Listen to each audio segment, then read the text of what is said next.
for joining us this morning. We are very honored to have Karus Prinsloo with us. Karus has got many years of experience in POPIA.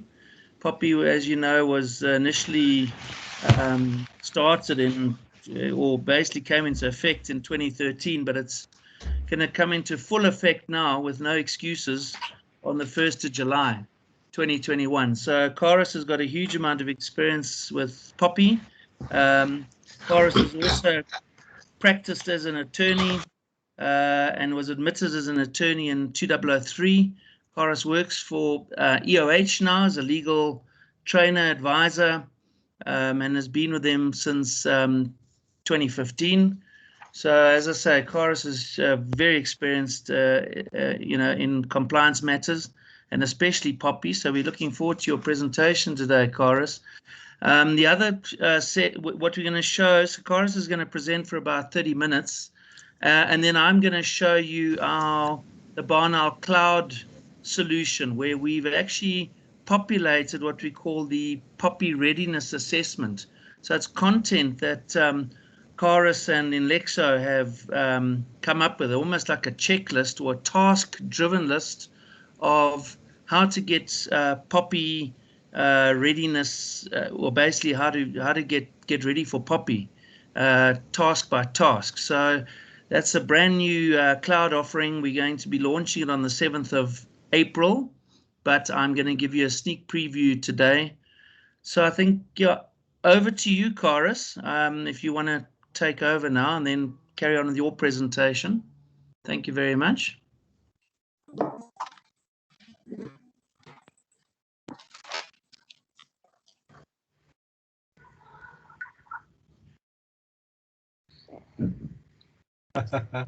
Thank you very much, Jonathan. Good morning, everybody. It's a great privilege to share some time with you today about this beautiful person with whom I have a love-hate affair called POPIA. Without further ado, I'm going to switch off my camera just for purposes of bandwidth, and we look forward to sharing today's session with you.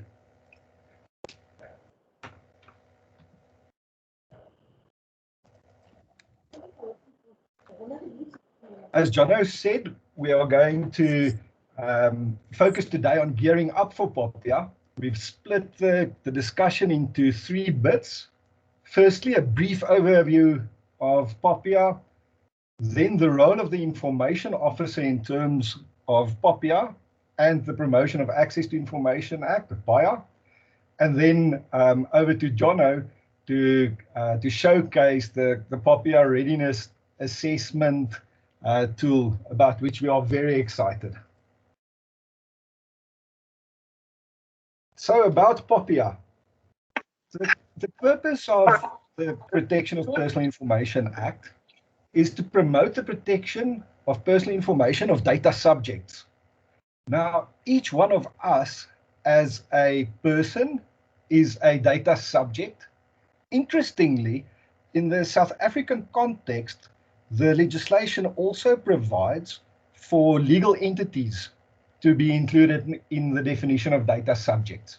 In other words, a natural person such as you and me, and legal entities such as the organizations that we work for or which we represent, are included in the definition of data subjects in South Africa. Our legislation is based on international best practice.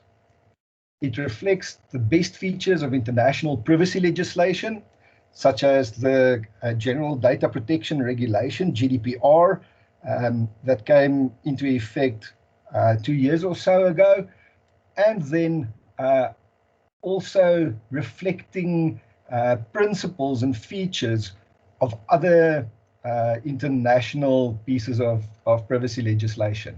In the South African context, the principles of King 4 is also accommodated in POPIA.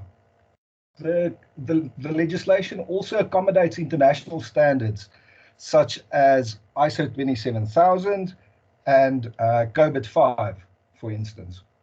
So At the heart and soul of the Act, there are 8 conditions to ensure the lawful processing of personal information of the data subjects. Where we stand in terms of the enactment of the legislation, as Jono said, POPIA has been around for a while now. It became an act out of bill phase in November 2013, and since then it has been gradually phased into operation. So from 2014 onwards, there was gradual movement in terms of certain sections of the Act coming into effect, and the information regulator being appointed, and then last year on the 1st of July 2020 was a big date in the POPIA environment, as that was the official commencement date of the legislation. POPIA provides for a 1-year window period for organizations to comply, and that window period comes to an end now on the 30th of June of this year. It is interesting to see in the international context, when privacy legislation has been enforced, or when it came into effect, that it usually takes a few years for organizations to be ready. So readiness with privacy legislation is a journey. It's now 5 to 12, so to speak, 5 to midnight in terms of readiness with the legislation. And the information regulator very recently indicated that it is not planning to grant any extension in terms of their mandate to enforce the legislation. So it is all systems go for the end of June, by when the window period to comply will come to an end, and then for the 1st of July for the information regulator to start enforcing the legislation. We also very recently saw that the information regulator indicated that it is opening registration of information officers from the 1st of May of this year. But we'll discuss that in a bit more detail later during this morning's session. So in terms of laying a foundation for how POPIA works, we are going to look at a few important definitions. Firstly, the definition for personal information. So as we said a bit earlier, it relates to natural persons and then juristic persons, such as organizations. And more specifically, included in the definition is information relating to an identifiable living natural person, or then where applicable, an identifiable existing juristic person. On the current slide, we've broken down the different subsections to the definition of personal information in those vertical columns. If you look through those columns, you'll see that it is a very comprehensive definition. For interest's sake, during previous sessions, when we have adequate time for discussion, during discussion, when we unpack this definition and ask the attendees to look at the applicability of the definition and its different components to their working environment, and to identify instances that they can think of personal information that they work with, which is not included in this definition, it came to the fore that this being such a comprehensive definition, it is basically only an old snail mail mail address that is not included in this definition. Except for that, it's a very comprehensive definition. On this next slide, we just broke down that definition into a summary for the attendees. And as Jono said, the slides will be available after the presentation, so it's not necessary to write everything down. It will be made available on the BarnOwl website in a bit of time. So POPIA applies to the processing of personal information entered into a record, which brings the question to the fore: what is processing? As you can see on this slide, it is a very comprehensive definition again, looking at the entire information life cycle. So from collection to utilization or use, to storage, to distribution, to destruction. So basically anything that we can do with information are in broad terms included in the definition of processing. Another few important definitions to use as a foundation for our understanding of the legislation is firstly, the responsible party. That is the entity or the person which determines the purpose and the means for processing the personal information. In other words, it is the entity which determines that it is necessary to process personal information. They determine the purpose and the means for processing personal information. As we said a bit earlier, the data subject is the person to whom the information relates.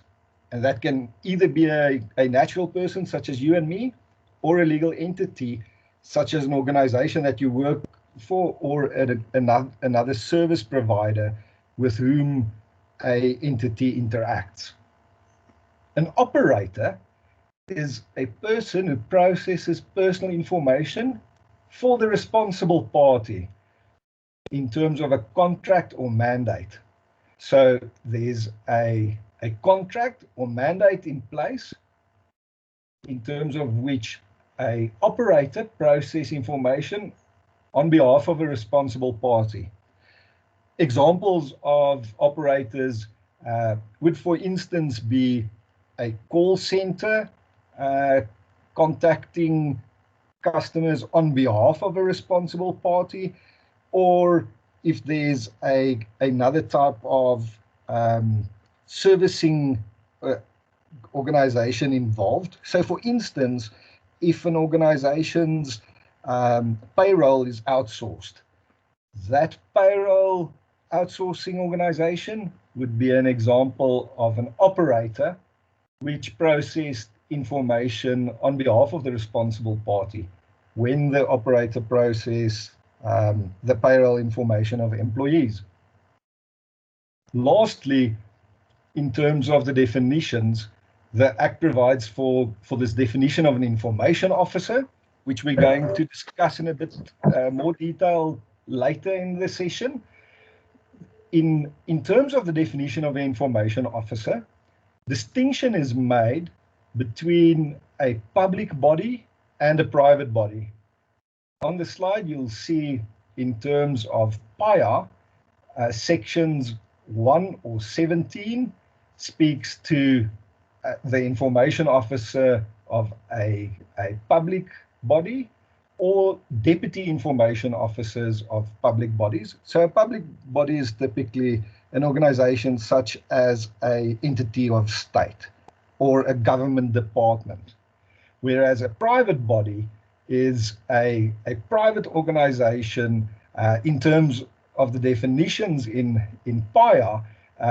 By default, the information officer of a private body, such as a company, will be the CEO or the equivalent officer in that organization, or then the person duly authorized by the CEO or that person. So how does the legislation work? The Act applies to processing of personal information entered in a record by making use of automated or non-automated means. So it's important here to note that the Act does not only apply to electronic processing of personal information, so information that is processed as part of a computer system or an IT system, but also to manual processing. So physically filing information in a hard copy file or completing personal information on a hard copy document, such as an attendance register or an application form. Then the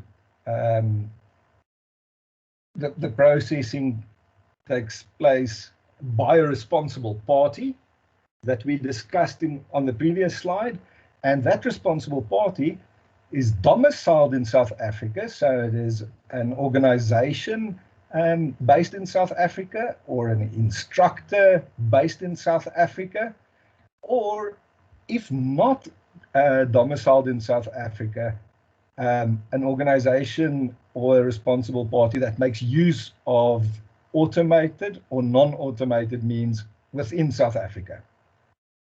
Now, an interesting concept that POPIA introduced is that it stands to the exclusion of any other provision of any other legislation that regulates the processing of personal information, and that is materially inconsistent with an object or a specific provision in POPIA. So in other words, whenever there are more than one piece of legislation dealing with the processing of personal information, the one with the most stringent requirements will apply. So for instance, in terms of retention records, if the Income Tax Act, for instance, provides for a 5-year term to retain records, and if POPIA is quiet on retention or refers to a shorter period, then whatever is contained in the stricter legislation will apply. The Act has certain exclusions. So POPIA does not apply to the processing of personal information in the course of a purely personal or household activity. Importantly, the Act also does not apply to information that has been de-identified to the extent that it cannot be re-identified again. My apology, was there a comment? Yes, sir. And Mr. Prinsloo. Good morning. Good morning. Good morning. This is Rufuno from SAMSA. Yeah, I'm interested in the topic, and it's really going to give us some kind of an insight as to what is required of us when we develop in our compliance plan. You're saying that POPIA Act will take precedence over Retention Act and Income Tax, Income Act, when it comes to period of retention, for example, because you refer to the stricter requirements. What informs that hierarchy? So thank you very much for that question. POPIA won't take precedence. All right. Whatever is, whichever piece of legislation has stricter requirements will apply. So it is necessary for us to have a list of legislation or a regulatory universe in terms of which we identify what are the requirements, for instance, when it comes to retention in terms of different pieces of legislation. What we see in practice is when we assist organizations with their readiness endeavors, there are some organizations that, for instance, still have documents that were processed 50 or 60 years ago. So where they do not make provision for destruction of documents. Now, when it is specific type of company documents, for instance, then in terms of the Companies Act, that information must be retained indefinitely. But that does not apply to everything. And when we're going to look into the principles of POPIA now, we're going to see that as this is principle-based legislation, it provides us with principles that we should utilize when processing personal information. We would like to continue with this session just for purposes of time and provide for question and comment at the end of the session. So in terms of the exclusions to the Act, there in the third block from the left in the top row, it's important to note that POPIA does not apply to information that has been de-identified to the extent that it cannot be re-identified again. In other words, if we work in, say, for instance, the HR department with a list of employee names and particulars, so for instance, salary information, when we de-identify that information, it cannot be re-identified again. So we take out any identifying information such as the name or the surname, perhaps the employee number of the individual, but we sit with a list of salary brackets, for instance, then that information will be de-identified to the extent that it cannot be re-identified again. Similarly with, for instance, a customer list. If we work with customer information and we remove the information fields that can be traced back to a specific customer, then it means that that list that we remain with will be de-identified to the extent that it cannot be re-identified again. So this is an important aspect to consider when you process personal information. On the bottom half of the slide, we also refer to other instances when POPIA, when processing of information will be excluded from the working of POPIA. Now, POPIA contains rights of data subjects and then conditions for the processing of the data subject's personal information. So a data subject's personal information must not be interfered with. If there is interference, the aggrieved party may lay a complaint with the information regulator. And interestingly, a negotiated settlement is one of the outcomes of that complaints procedure. So at the heart of the Act, there are 8 conditions for processing, which we've listed for you on this slide. In short, they are accountability, processing limitations, purpose specification, further processing limitations, information quality, openness, security safeguards, and data subject participation. So those 8 conditions are addressed in the POPIA Act, and they are the conditions that must be met in order to lawfully process personal information. You are very welcome to refer back to the slides to see the subcategories that we provided for under each one of those 8 conditions. It's interesting to note that out of scope of the POPIA Act is information that is already available in the public domain or that is enforced by law. So similar to the examples that were discussed a bit earlier, when the Employment Equity Act, for instance, require that certain information must be processed, that is a legislative requirement, and therefore that is the reason why that information can be processed. I appreciate this Hadida so much in the background, truly South African.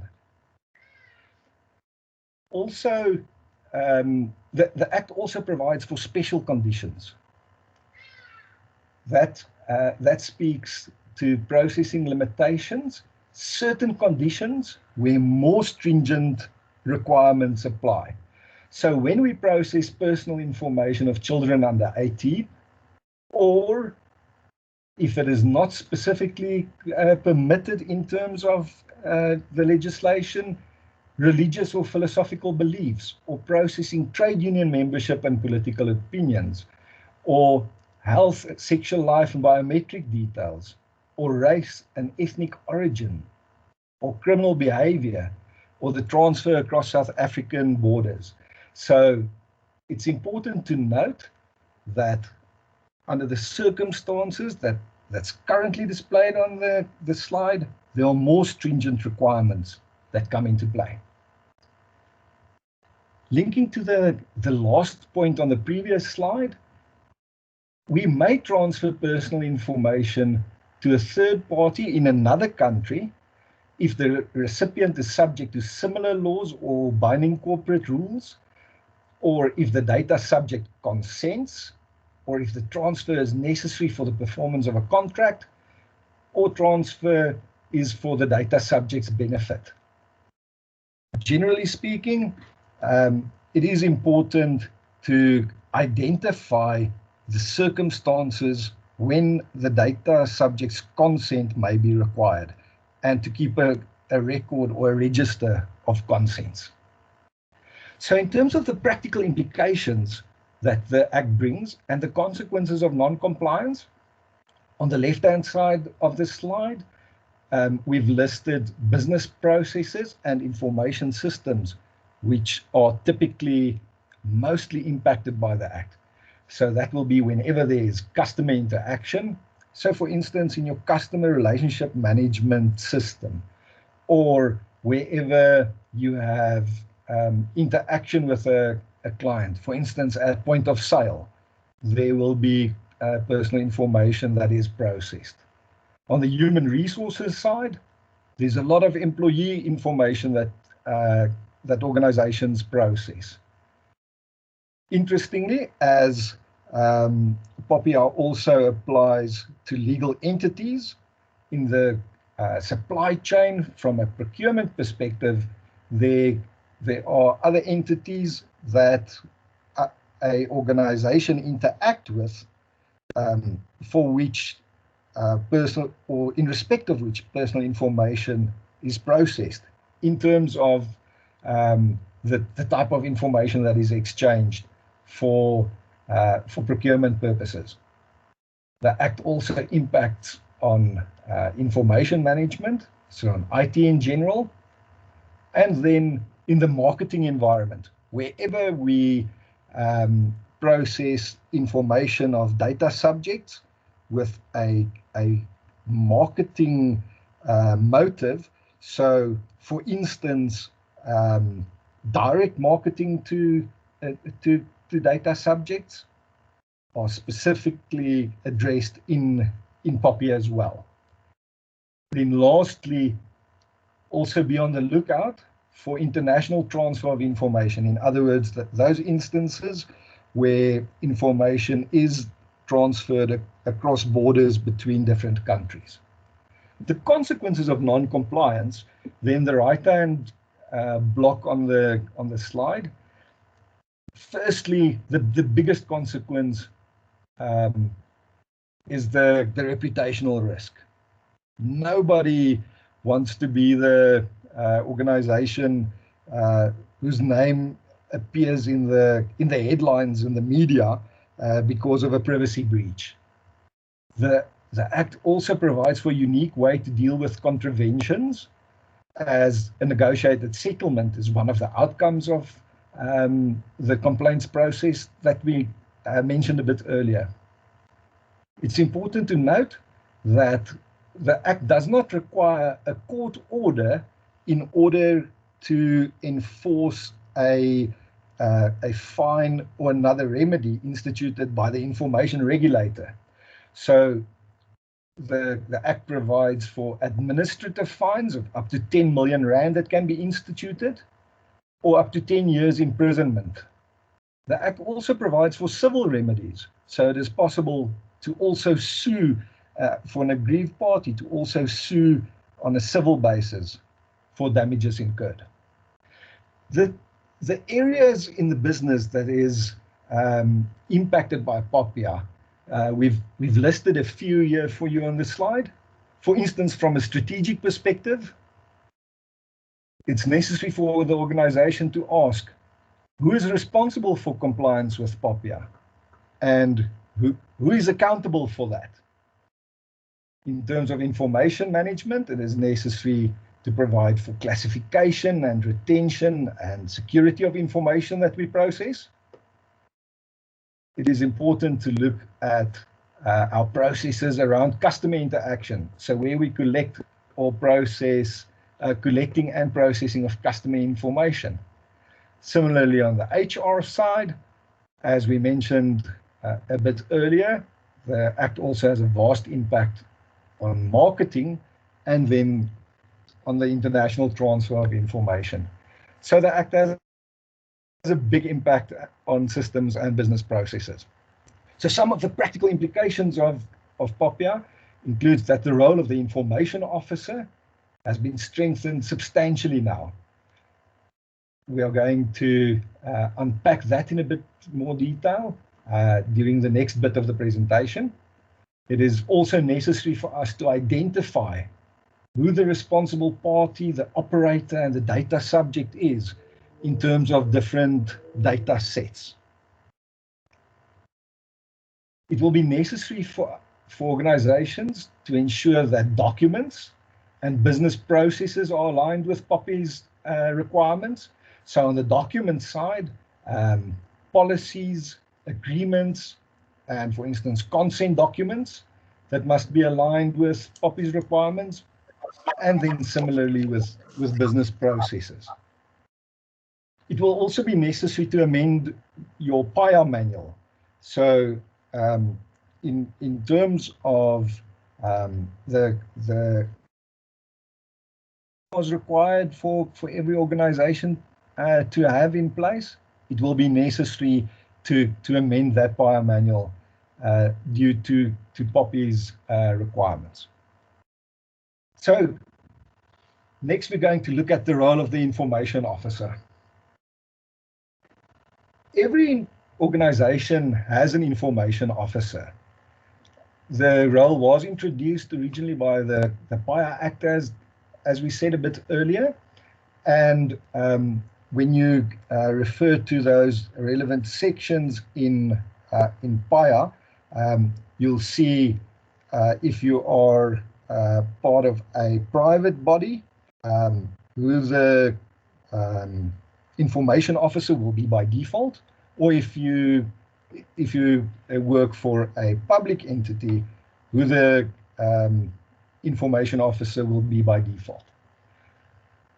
It's important to register your information officer with the information regulator from 1 May onwards. The Act provides that the information officer must take up their duties after registering with the information regulator. That's why it's so important for us that the information regulator has announced that information officers can be registered from the 1st of May onwards.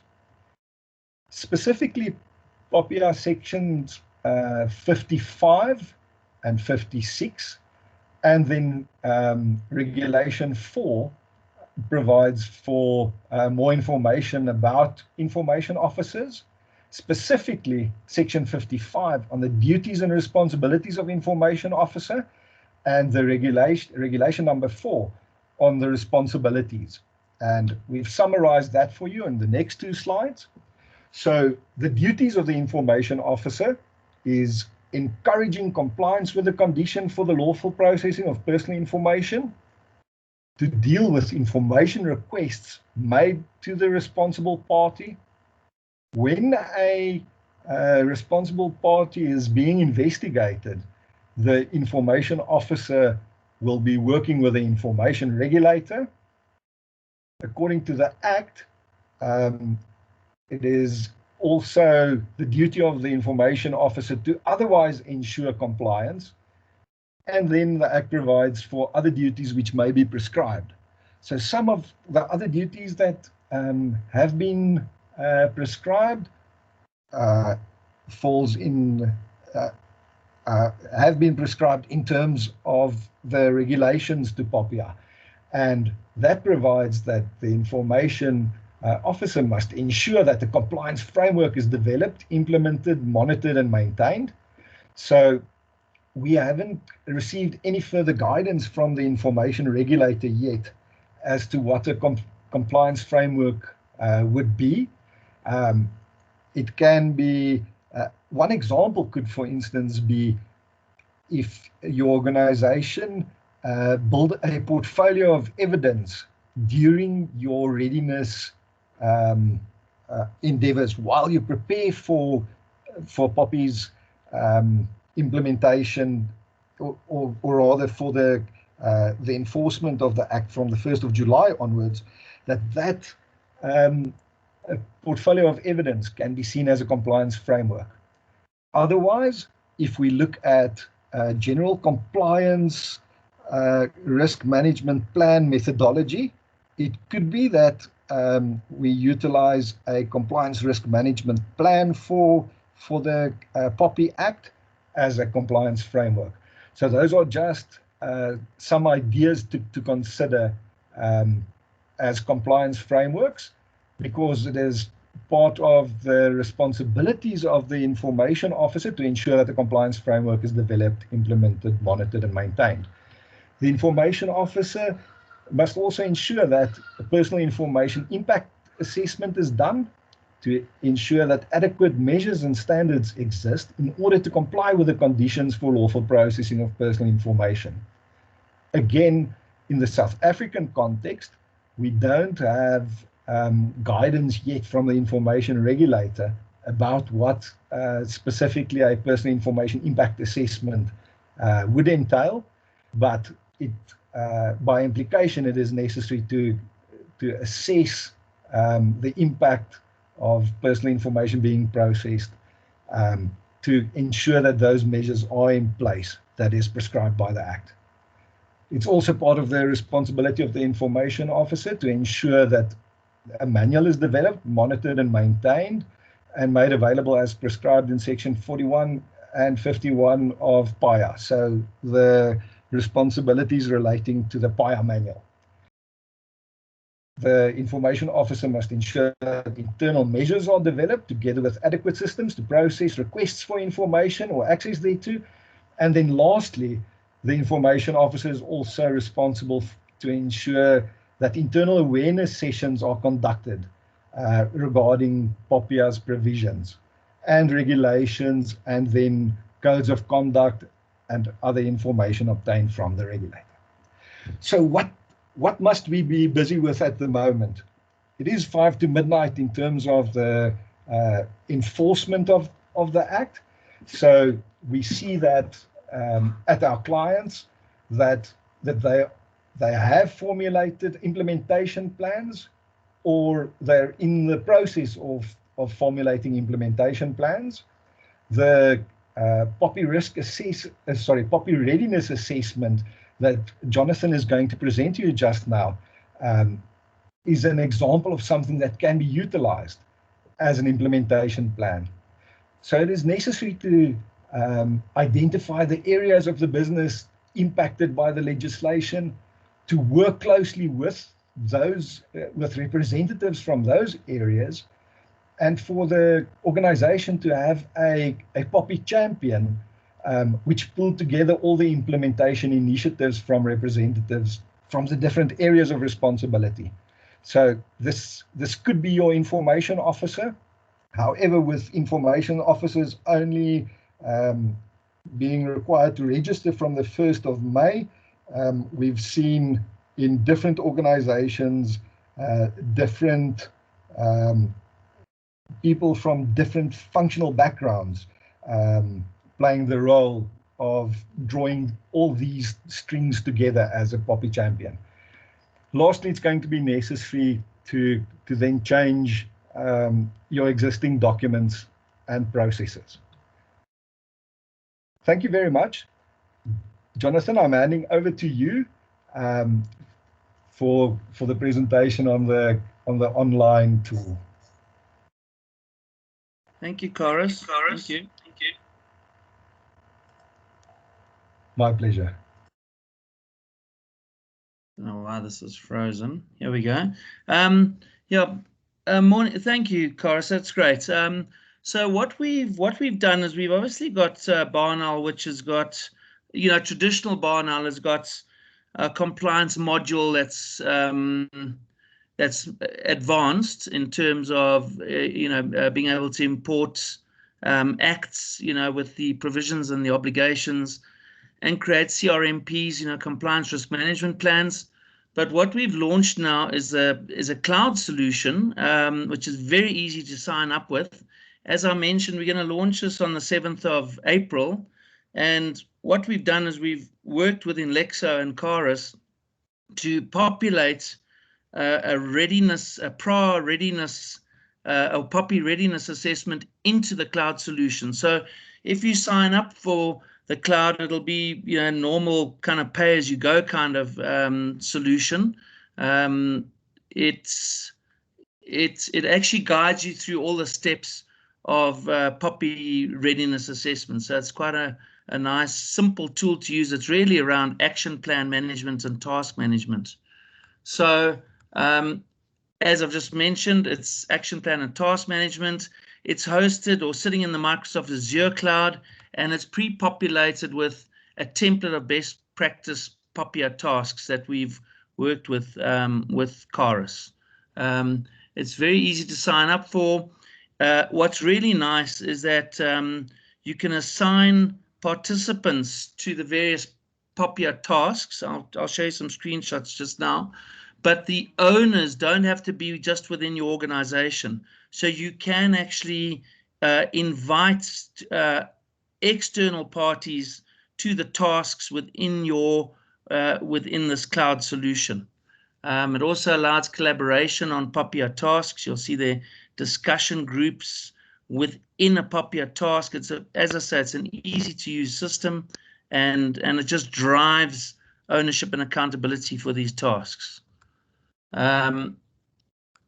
So as I say, I'll share these slides with you. I'm not going to read all of these, but essentially enables you to, it comes with pre-populated tasks. You can delete tasks, move them around. They are in a particular sequence at the moment that we've worked with Inlexo, but you could remove tasks, move tasks around, or add additional tasks that suit your organization. As I say, you can include owners on these tasks, start date, end dates, documents to be uploaded. So you'll see the tasks already come pre-populated with the standard sections of the act that are applicable to the task, which is very useful because then you can read up as to what the act, which pieces of the legislation talk to the relevant tasks. Monitor and update progress of each task, email notifications, reminders and alerts. And then also, when you go into the system, you'll see you get the system will inform every single owner that logs into the system of what's outstanding, what's happened, which tasks are he involved with, where there's been more discussion around it. Discussion forums, as I say, are very useful. It means you can have a whole discussion tracking, almost like an email tracking, but built into the solution and within each task. Monitoring, you can export your whole task list into PDF and Excel, and a full audit trail on every single task, so you can see exactly what changed on that task and the progress of the task. And what's quite nice, that last point there, clone action plans and task lists. So if you want to, so if you want to move on, if you want to create another set of tasks and copy it, for another area of your business, it's very easy to do that as well.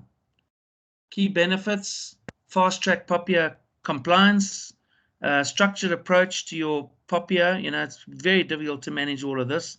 I mean, we're doing it in our organization now, and we're actually using this cloud solution for our own organization to manage all our POPIA tasks, and it's huge. I mean, we're a small organization, and we must have a lot of people involved from every single part of our business, from the sales, the marketing, the implementation, the client support side. So without a system, I think it's almost impossible.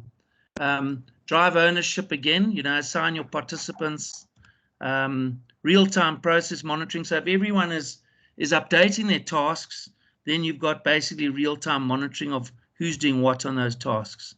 And collaboration is very useful. As I say, you can have a whole discussion group within each task, task-driven. And then how do you sign up? So as I say, we're going to launch this on the 7th of April. What is nice is that it is hosted. It's a cloud solution in Microsoft Azure. We do not store login details, so we've used the whole Azure secure registration process, within the solution. And you enter your organization name, you add your participants or import them, and you can start using the system immediately. Very simple. There'll be a free trial period of 30 days with sample prior content, the POPI readiness assessment. So you won't get the full readiness assessment content from Inlexo as part of the free trial, but what's really nice is you can go and have a look at it, see whether you're going to find it useful or not, and thereafter it's very cost effective. You can do a pay as you go, or like per month or per annum. And the prior content pricing, we've still got to just finalize that with Inlexo, but I think it's going to be a very cost effective solution for you guys. But the nice thing is the free trial period gives you a chance just to test it out first. So here's just some screenshots. So what happens is you get an email, you sign in, you get an email, you follow that link there where it says BarnOwl Cloud, and it essentially you can then you can actually upload all the people that need to use the solution. So you can get an Excel spreadsheet, you can import your users basically, and then the users you can decide which users are owners and administrators, and you've got team members and guests as well. So there are different permissions for these kind of owners. For example, guests can't delete tasks and they can't close tasks, but they can update them, and then team members can only see their own tasks. Administrators can see all tasks. So there are various different levels of permissions.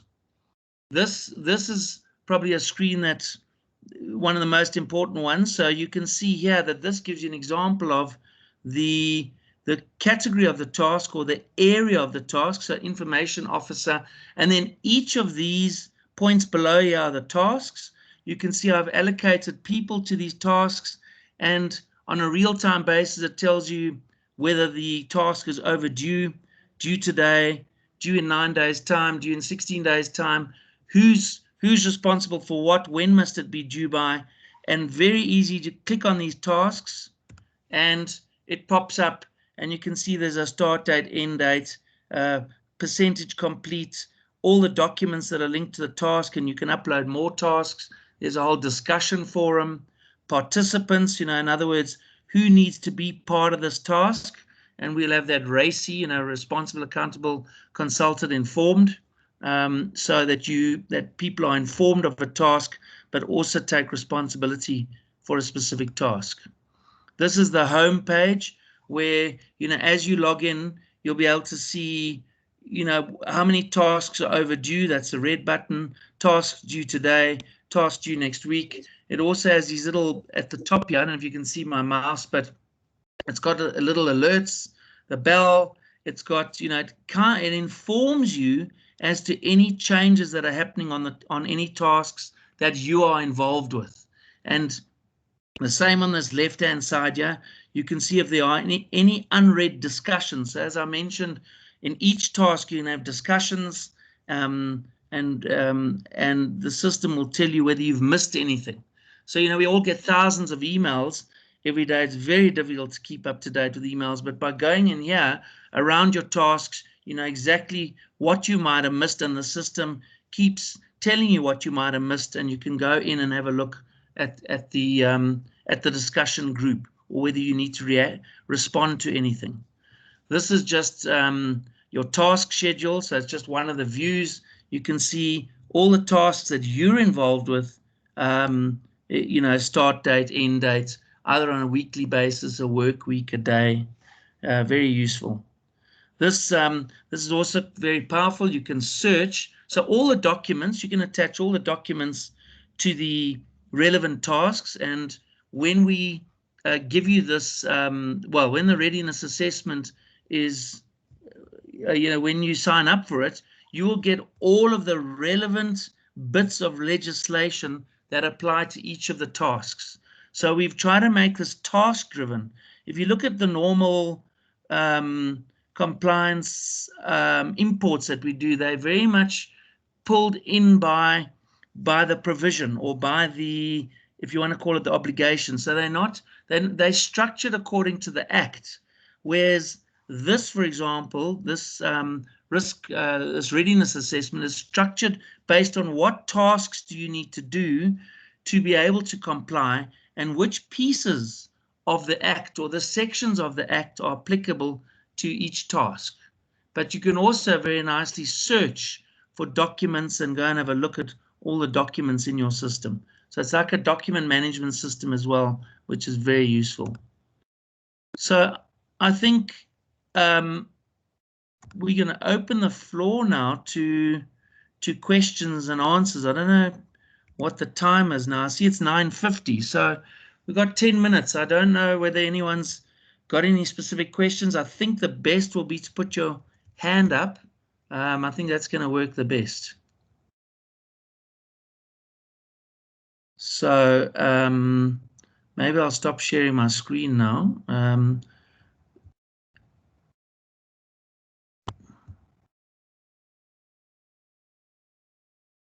So I think if anyone's got any questions for Karus, just stick up your hand. I think there's a way to stick up your hand, or if there are no questions, then everything was as clear as mud. We have Carisha Pillay with a question. Hi, good morning. My question is for Karus. So thank you for the information you shared. One thing I've been thinking about is, you know, you often get a phone call from a telemarketer, and it's some very random company that you know you've never given your information to. And then it tells you, okay, someone that I have given my information to has used it irresponsibly, or it's been shared illegally. So I just wanted to know your thoughts on that, and also to ask you, come enforcement date, do you think that that is something the regulator is going to be honing into, and can we see a reduction in that? Thank you very much, Carisha. One of my my hobbies are to, throughout the course of the week, track when it is Friday morning, for instance, I start receiving SMSs from a specific pizza company that that want to sell their pizzas to me over the weekend. Yes. The POPIA Act is going to change the playing field when it comes to direct marketing. Unfortunately, from a technical perspective, a telephone call, so a live incoming phone call, does not fall under the technical definition of electronic communication. Those funny messages that we receive where it's a pre-recorded message, they catch me time and time again when I'm under the impression that it's a phone call coming in, and then if I answer, I hear this pre-recorded voice telling me that congratulations, you've won this and this again, or whatever the case may be. That is going to change. So that forms part of the definition of electronic communication, a pre-recorded voice call like that. So when it is a message like that, yes, that is going to change. When we speak about text messages in general, those SMSs that I receive, you'll see at the bottom of text messages, it usually says reply stop or out to opt out. Interestingly, with POPIA going forward, it's going to be necessary for us to opt in. So if we don't opt in to be contacted, if we don't consent to be contacted, we may not be contacted. Unfortunately, as recently as during the past week, I had an engagement with a client who told me that yes, there is still a prevalent market for contacts for marketing purposes.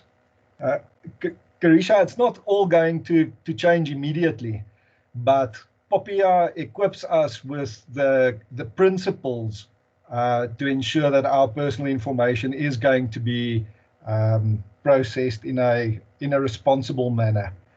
It's not all doom and gloom. If you work in a marketing department, the Act provides for the circumstances under which direct marketing is, for instance, allowed, and there it's just necessary to go into the technicalities of those specific sections. Thank you very much for that question, Karisha.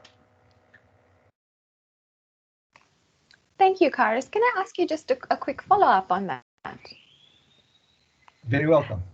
So what does like an individual have as recourse? So say, for example, you have continuously unsubscribed to a particular organization, yet I repeatedly receive the emails or the texts. Is there something the regulator you think is going to put out there to say that you can raise complaints or concerns in a specific platform? Yes.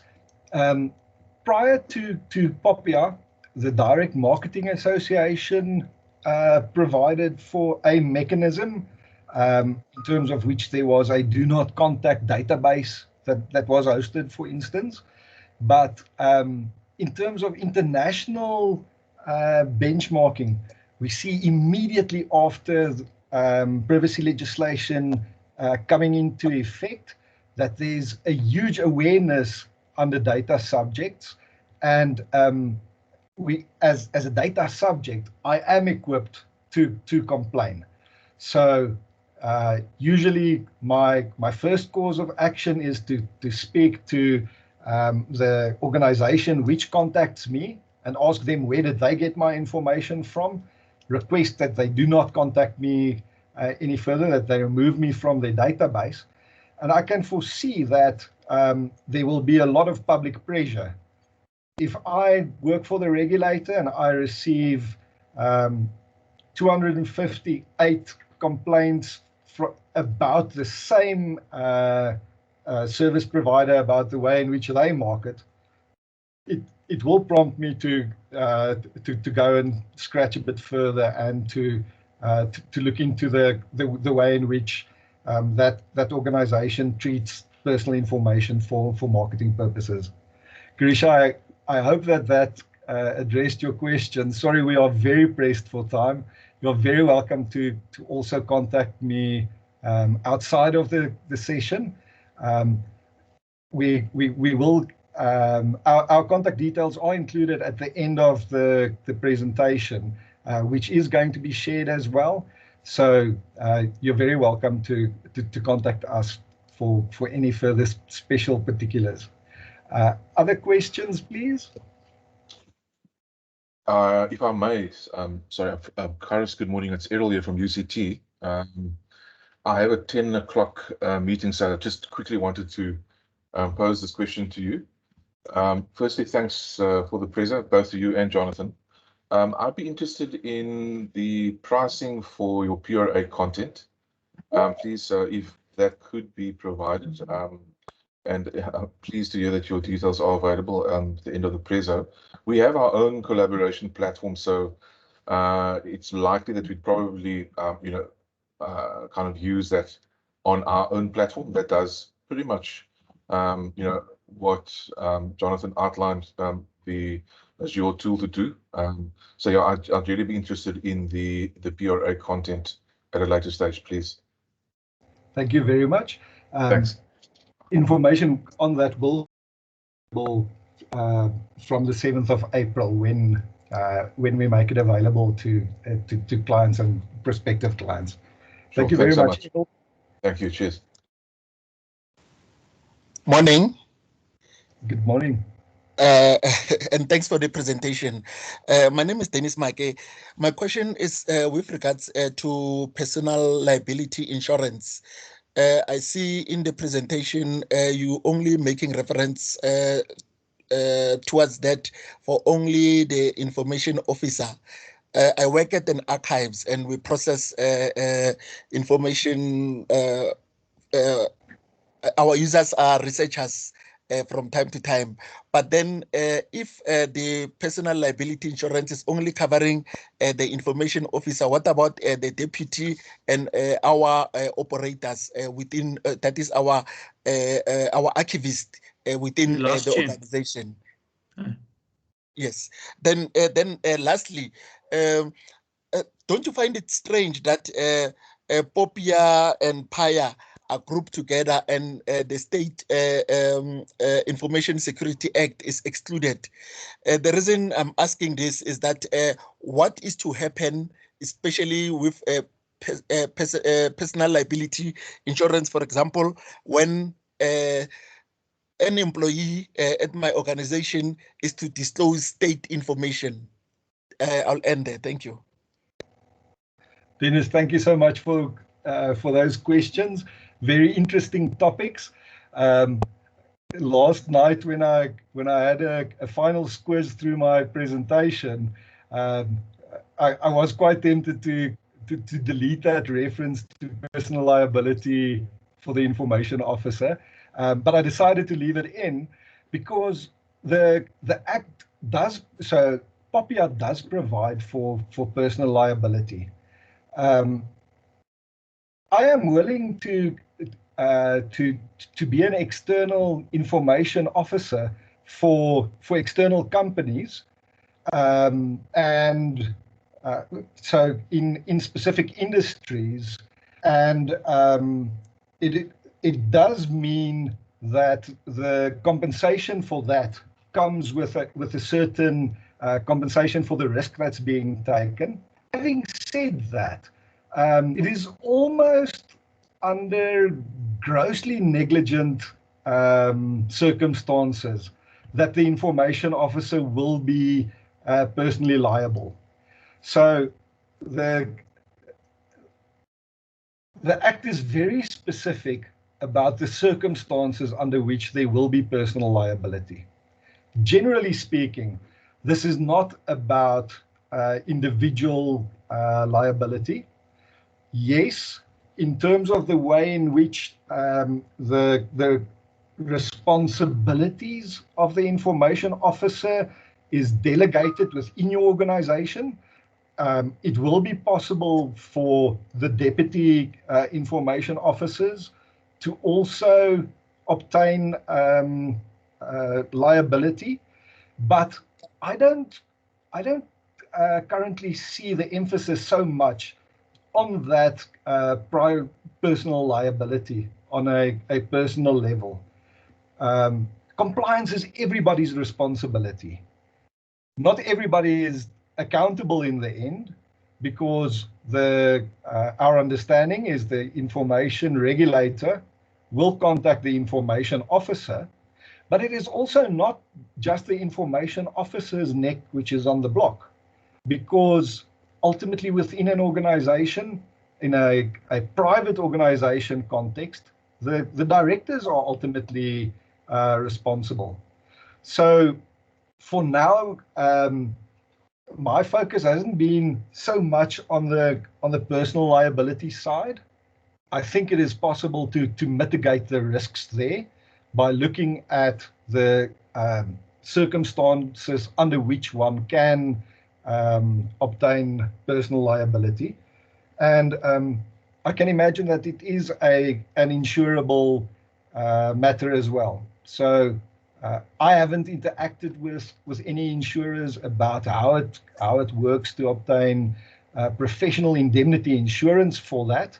But the concern is not so much from my side on the personal liability. It is possible to mitigate the personal liability.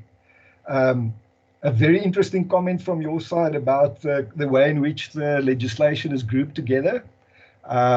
The approach that we've seen so far from the information regulator is that they are responsible for these two sides of the coin. Access to information on the one hand, where the Human Rights Commission used to be responsible for enforcing the POPIA Act, and then the protection of personal information as those two constitutional rights. And the state information security legislation does not form part of that scope for purposes of the information regulator. Thank you so much for that question. You're very welcome to contact me offline as well for us to continue with that conversation if you want to, Dennis. Other questions, please. Thanks, Karus and Jonathan. Yeah, I think there's a huge cat in between the pigeons. If you ask me, it's going to be very interesting times going forward. Jonathan, it's Peter here from Limpopo Provincial Treasury. I just want to inquire, will this be available as we are using the system in the province? Will this be available as an add-on to the system? And then just to ask, can it cover other acts? I know it's not for this meeting as well, but can it cover other acts as well? Because I think compliance in terms of legislation is becoming a big challenge. Karus, my information officer in our department, has been calling me on the side and saying, oh, there's huge problems coming and it's very tricky and an intricate system. So just on that, thanks, colleagues. Yeah, so Peter, just coming in there quickly, we at the moment with that cloud solution, you can obviously use it for many things.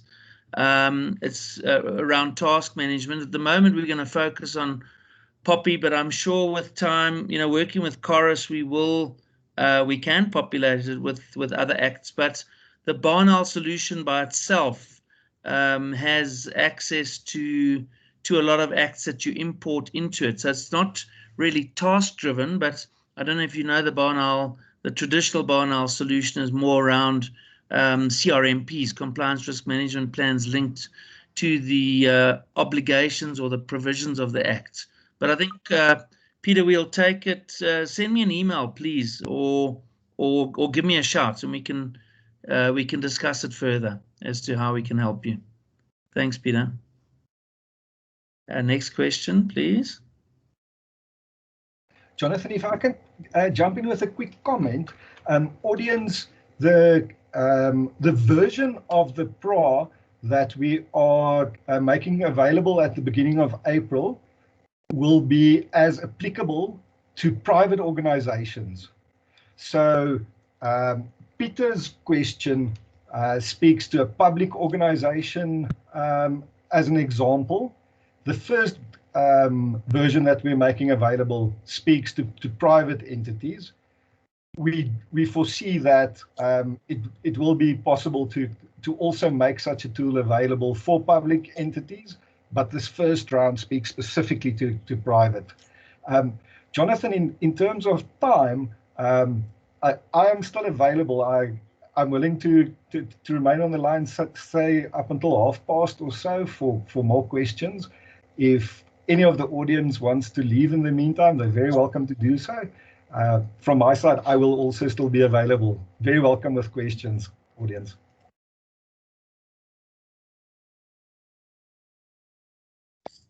So I think we've got a question. I don't know who is first. Karishna, did you? I don't know if there are any other questions. And Dennis, I think you've asked your question. I see your hand still up. Are there any other questions? I think just fire away. Dennis has his hand up. No, I'm trying to lower it. It doesn't want to now. And I see Karishna also has a hand up, but I think Karishna is probably trying to put a hand down. I'm not sure. Yes, at the moment there are no more hands up. No other questions? Well, thank you very much, everyone, for joining us this morning. Thank you, Karus, as always. There's a question. So we've got one more question. Is it Karus? Karus, that's your phone from Samsung. Just a request from Jonathan. Jonathan, would you please share with me that the link to that trial on PRA solution? I'm interested, yes. Yes, we will. So we're gonna launch it officially on the 7th of April. So it's still a week away, and then we will share a link. And as I say, we've got a 30-day trial period that'll be at no cost, but it'll have a subsection of the PRA content, and then we've just got to discuss within Lexo what the final pricing is for the PRA content. But the actual tool itself is going to be very cost effective. It's really not going to be expensive. So and very easy to use, but we'll get back to you on that. Thanks, Stefano. Thank you very much. Thank you very much, Jonathan. I really appreciate it. Thank you. Yeah. Anyone else? But thank you, Karus, for your time today, and thank you everyone for joining us. As I say, we'll share the slides. I think Cheryl, the idea is that everyone on this call will get an email with a link to the slides and to the recording. Correct. Do we have email addresses, Cheryl, for everyone on the call? I have email addresses for most, and there were a few people that did send me their email addresses. Okay, well, I think for those people that are a bit worried, that in case we don't have your email address, Cheryl@barnowl.co.za, that's probably the best person to email, or myself. Or go on the BarnOwl website maybe and just click on contact us. There's a way to just submit a contact us. Right. Thank you. Thank you, everyone. Have a lovely day. Thank you, everyone. Bye.